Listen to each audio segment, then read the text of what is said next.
हे बजेट जे आहे ॲडमिनिस्ट्रेटरचे बजेट आहे आणि हिंदीमध्ये एक म्हण आहे उर्दूमध्ये ते म्हणतात की नई बॉटल में पुरानी शराब, यानी हे जे सगळं बजेट आहे तुमच्यासाठी ऐकासाठी बळा आहे, परंतु या बजेटमध्ये मुंबईकरांसाठी काय त्यांच्या हितासाठी एक शब्द नाही, एक वर्ड नाही आहे. आमचं असं म्हणणं आहे की महानगरपालिका बँक्रप्सी की तरफ जा रही आहे असं आम्ही म्हणू शकतात.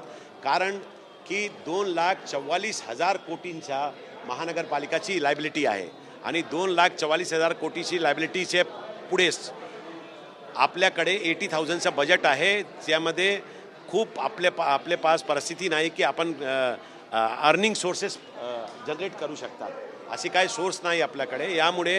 यामध्ये पॉल्युशनसाठी, यामध्ये एज्युकेशनसाठी, यामध्ये स्वास्थ्यासाठी, यामध्ये रस्त्यासाठी, पेडिस्ट्रंटसाठी, हॉकरसाठी कुठलीही पॉलिसी नाही आणि कुठलीही काही चर्चा नाही. त्यामुळे आमचं असं म्हणणं आहे की हे जे बजेट आहे हे महानगरपालिकाचे ॲडमिनिस्ट्रेटरचे बजेट आहे आणि आता पण नवीन महानगरपालिका निवडून आलेली आहे, परंतु ॲडमिनिस्ट्रेटर म्हणजे कमिशनर आयुक्त साहेबांना या प्रश्न त्यांच्यासमोर नाही की हे आता लोक आलेले आहे म्हणजे निवडून आलेले आहे, नगरसेवक आहे, त्यांचं काय म्हणणं आहे.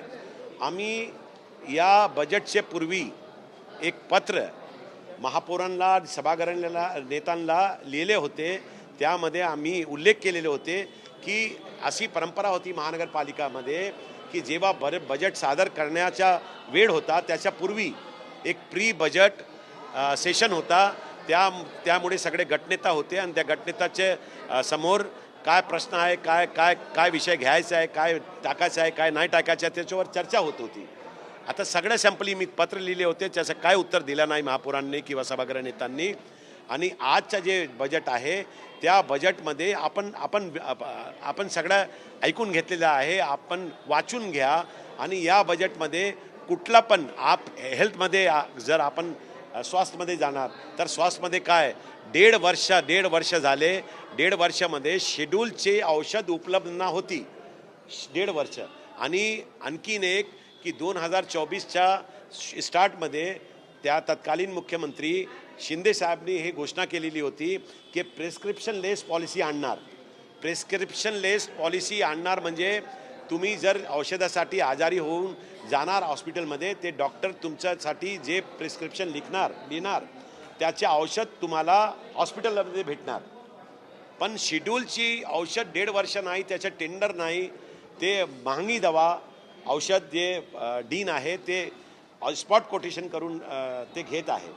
त्यामुळे आपल्याला हे सांगायचं आहे की त्यांनी काय त्याच्या उलट आमच्या एक हे आला की याच्या उलट हॉस्पिटलमध्ये आणि एज्युकेशन सिस्टममध्ये ते PPP प्रोजेक्ट आणत आहे. PPP प्रोजेक्ट म्हणजे पब्लिक प्रायव्हेट पार्टनरशिपमधून ते खूप मोठ्या लोकांनी महानगरपालिकाची संपत्ती देण्याची आता वेळ आलेली आहे. आणि हे तुमच्या माध्यमातून आम्ही प्रशासनाला किंवा सत्ता पक्षाला हे आवाहन करू इच्छितो की जर तुम्ही असा काय केला आणि कुठली पण इमारत किंवा कुठली पण जागा तुम्ही PPP के माध्यमातून मुंबईकरांच्या हितांच्या विरुद्ध दिली तर आम्ही सडकवर किंवा सभागृहामध्ये तुमचा विरोध करील आणि तुम्ही बघा की काँग्रेस यासाठी सक्षम आहे आणि आम्ही करणार.